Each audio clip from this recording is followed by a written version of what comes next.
Karen Reed filed a 46-page civil complaint against a lot of the people who were up against her in her criminal case. Today, we're going to talk about one aspect of that case, specifically jurisdiction. Stay tuned.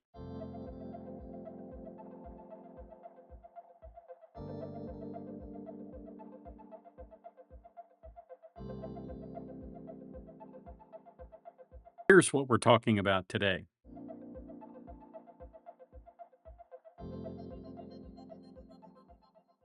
So here is a copy of the complaint, and as you can see, it names Michael Proctor in his personal capacity, Sergeant Yuri Buchanan in his personal capacity, Lieutenant Brian Tully in his personal capacity, Brian Albert, Nicole Albert, Jennifer McCabe, Matthew McCabe, and Brian Higgins. Those are the defendants. And as you probably also know, Karen Reed lives in Massachusetts. She lives in the Bristol County. And the rest of those folks live down, I guess, in Canton or somewhere else inside the state of Massachusetts. That will become important when we start discussing jurisdiction here in a moment. Now, here is how jurisdiction has been pleaded in this case. The court has jurisdiction over all claims in this case pursuant to, I assume that's General Law, Copy 12, Section 111. And with regard to federal claims pursuant to Resnick versus Chief of Police, 1978 case from the Massachusetts Supreme Court. They then go on to say the venue is appropriate because Karen Reed lives in Bristol County. Now, keeping in mind that I haven't discussed any of the facts in this case yet, I want to discuss a little bit about the different counts. These are the causes of action that Karen Reed is alleging against all of these people. Well, not against all of them. Like 42 U.S.C. Section 1983 is alleged against Proctor, Buchanan, and Tully. So the preceding paragraphs are incorporated by reference, and you have to remember they are going to sue the Massachusetts State Police, but because it's a state agency, they have to make a presentment to the Massachusetts State Police first in order to give them an opportunity to, I guess, respond to the lawsuit, but also that's a jurisdictional requirement. Before you can amend the petition to add the state police, you have to present them with the case. So they're waiting on adding the MSP to this. But as you can see, it's 42 United States Code Section 1983 against Proctor, Buchanan, and Tully. And let's go down to the second count. The second count is 42 U.S.C. Section 1983 against Buchanan and Tully. And I should have mentioned this count up here is essentially malicious prosecution under the Fourth Amendment. Now, I've never seen it phrased quite that way, but my guess is there's case law out there supporting such a claim, and it'll be up to Ms. Reed, of course, to prove that. And then we get to 42 U.S.C. 1983 supervisor liability against Buchanan and Tully in their individual capacities. Again, 42 United States Code, Section 1983. Then we go down to count 3, 42 U.S.C. Section 1983, conspiracy to deprive Ms. Reed of her Fourth Amendment rights. That's Proctor, Buchanan, Tully, the Alberts, the McCabes, and Higgins. Now, I can understand where the Alberts and McCabes and would fall in with respect to the allegations in this complaint, but they are not Fourth Amendment actors. In other words, this is a conspiracy claim, and so it's titled under the 42 U.S.C. Section 1983, but I'm not absolutely sure that it applies to people who aren't acting under color of state law. What do I mean by that? Well, let's take a look at the statute. This is the text of 42 U.S.C. Section 1983, the civil action for deprivation of rights. Every person who, under color of any statute, ordinance, regulation, custom, or usage of any state or territory, or the District of Columbia, subjects or causes to be subjected any citizen of the United States or other person within the jurisdiction thereof to the deprivation of any rights, privileges, or immunities secured by the Constitution and laws shall be liable to the party injured in an action at law, suit, or equity in other proper proceeding for redress, except that in any action brought against a judicial officer for an act or omission taken in such officer's judicial capacity, injunctive relief shall not be granted unless a declaratory degree was violated or a declaratory relief was unavailable. For purposes of this section, any act of Congress applicable exclusively to the District of Columbia shall be considered to be a statute of the District of Columbia. So the important part of this is that under color of any statute, right? Well, the McCabe's were not acting under color of any statute. Now, obviously, the Massachusetts State Police folks were, but the other folks were not. And so I'm not sure how they fit in a 1983 action. I guess we'll have to see about that. Now, those first three causes of action are where things could go off the rails for Karen Reed. And I say this not wishing anything bad to happen to her or her lawsuit. I simply point out that because of the way the federal law is written and interpreted, there is a pretty good chance that this suit will be pulled into federal court. Let me explain how. Because the federal courts are courts of limited jurisdiction, meaning they can only hear cases that Congress tells them they can hear, they have a limitation to diversity of citizenship cases, cases between citizens of different states, and federal question. In other words, if something comes up or arises under federal law. In fact, here's the statute. And here is what the federal question jurisdiction statute says. The district court shall have original jurisdiction of all civil actions arising under the Constitution, laws, or treaties of the United States. So obviously 42 U.S.C. section 1983 is a federal statute, and the district court would have original jurisdiction. That doesn't mean that it has exclusive jurisdiction. It means it has original jurisdiction and it can hear the case. And this is the removal statute. Except as otherwise expressly provided by act of Congress, any civil action brought in a state court of which the district courts of the United States have original jurisdiction may be removed by the defendant or the defendants to the district court of the United States for the district and division embracing the place where such action is pending. So, in this situation, the defendant or defendants could bring an action or could bring a removal proceeding to take this into federal court. Now, the diversity of citizenship doesn't really apply here. Going back to the complaint, we see that there is count 4, Massachusetts Civil Rights Act. That's a state law claim. Count 5 is common law malicious prosecution, state law claim. Count 6 is intentional infliction of emotional distress, state law claim. Count 7 is civil conspiracy, again, state law claim.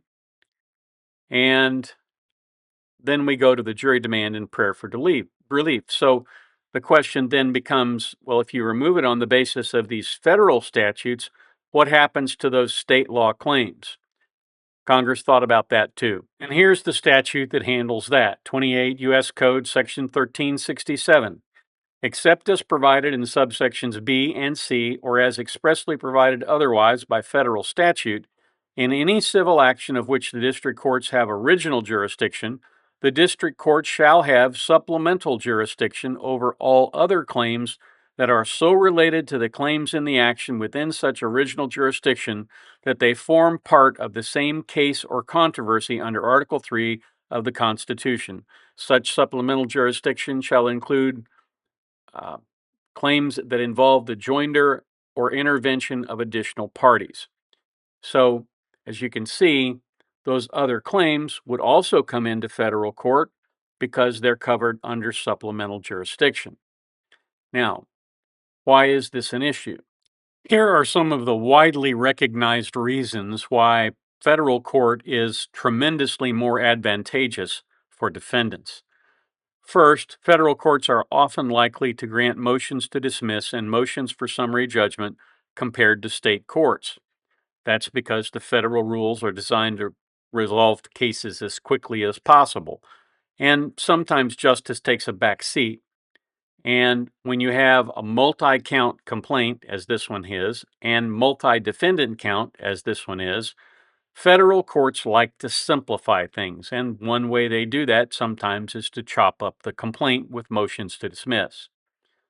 And the federal pleading rules have much more demanding standards for initial pleadings than some state counterparts, but they also have a pretty good rule about amending and giving leave to amend. You'll often see sometimes in federal court the seventh amended complaint going to trial. But they also have discovery limits. The plaintiff has to make initial disclosures, as does the defendant, and then there are limits on discovery. The federal court can limit the number of interrogatories, and there is a hard limit that's built into the rules, but people usually find a way to get around that if they have good cause. But again, if a judge wants to help a defendant out, he can certainly do it by limiting the amount of discovery. And in a case like this, discovery will be a huge part of it. And then after removal, defendants may have the ability to transfer the case to another district, but not usually, not when it's in one state and it's federal question. Cases move more quickly through the federal system generally than they do through the state system, because there is a federal watchdog organization that keeps track of dockets and how quickly they move. That gets reported up the chain of command through to the Supreme Court, and the Supreme Court does sort of ride herd over the district courts saying, hey, you're being too slow. So that is a problem. And then this is really odd. The defendants have a statistically higher success rate on appeal, with studies showing that they obtain reversals at higher rates than plaintiffs. And it's also important to realize that in federal courts, the jury is made up of everyone in the district, as opposed to everyone in the county. If this were to be tried in Bristol County, it'd be only people from Bristol County who would be in the jury pool. But in district court, if it goes to trial there, it's the entire federal district. And there's only one district in Massachusetts. So again, it's the entire state that you would draw the jury pool from. That means a lot of more rural voters, more rural people who are in the jury pool. And as a result, farmers and people in agriculture tend, as my old boss used to say, they think a dollar is as big as a Ferris wheel. And as a result of that, a lot of times the amount of damages that you get in federal court, assuming you're successful and assuming you can get past the appeal, again, that tends to be much smaller.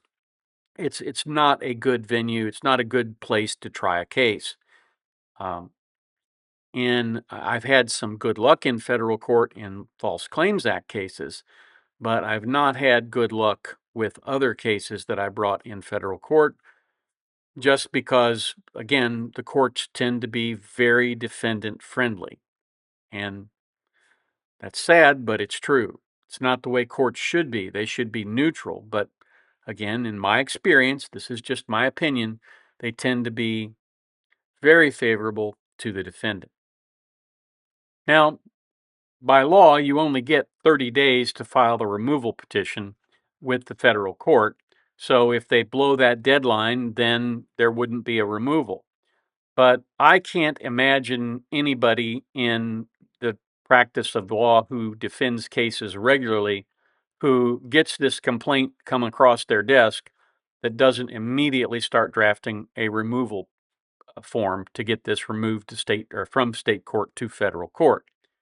And again, like I said, it's kind of sad, but the problem can be that you get removed to federal court and you say, okay, judge, I'm going to dismiss all of my federal claims, and I'm just going to go on state law claims. If you do that, the problem for you then is that the federal court doesn't have to remand you. It doesn't have to say, okay, I've lost jurisdiction, because it had jurisdiction when it dismissed the federal claims, and it can retain supplemental jurisdiction and now hear all these cases under state law. So that can create a real problem. And again, if I had been drafting this complaint, I probably would have omitted the federal causes of action. but the lawyers who drafted this are very smart. They're very diligent. I'm sure they've done their research with regard to Massachusetts juries and federal court procedures. And so maybe this will work out very well for them. I don't know. But I'm worried about it, I guess, just because I've had really bad luck in federal court on plaintiffs' cases. And I think that's generally true for a lot of plaintiffs in the Midwest. We tend to view federal courts rather unfavorably. And speaking of additional problems in federal court, one that would be particularly applicable here is that they don't allow live streaming of civil cases or any federal case. They don't allow cameras in the courtroom. That's a federal rule at this point, and it's not really subject to being negotiated out. I can't imagine that in this day and age we can't have live streaming of federal trials, but at present, you just can't do that. We probably need to mount a letter writing campaign to our elected representatives and see if they can't fix that. Again, it improves access to justice for all of us. We all have a right to attend public trials, and we don't have a right to sit in on guardianship proceedings and child custody and that kind of stuff. Stuff that's not really important in the grand scheme of things. But a case like this, where there's an allegation of corruption in the Massachusetts State Police and in the judicial system in Massachusetts, I would think that this would be very important to bring a situation where you have live streaming of the trial, because there'll be a lot of stuff that gets introduced and evidence that gets seen in this courtroom that is not going to get reported in the newspaper. And that's not a dig at the media. That's a dig at the fact that they only have 30 minutes for a newscast at night and they don't have time to show everything that happens. So if you had a live stream, you'd at least be able to watch the proceedings, the important part of the proceedings. So again, that's something to keep in mind. If it does get removed, we're probably not going to be able to keep as close a tab on it as we can currently. That's the jurisdictional piece of the Karen Reed complaint. I will do additional videos on some of the causes of action and some of the case law that governs those causes of action in the days to come. Thanks for watching. I appreciate you being here today. If you have the opportunity today, try to do one kind thing to help somebody else. Any kind thing will do. Buy somebody a Coke, get them a cup of coffee, anything that makes their day better. That would be a way to help make the world a better place. Because after all, isn't that what we're all after? Now, YouTube has a few things that they think you might be interested in, and they're going to be showing you that right up there.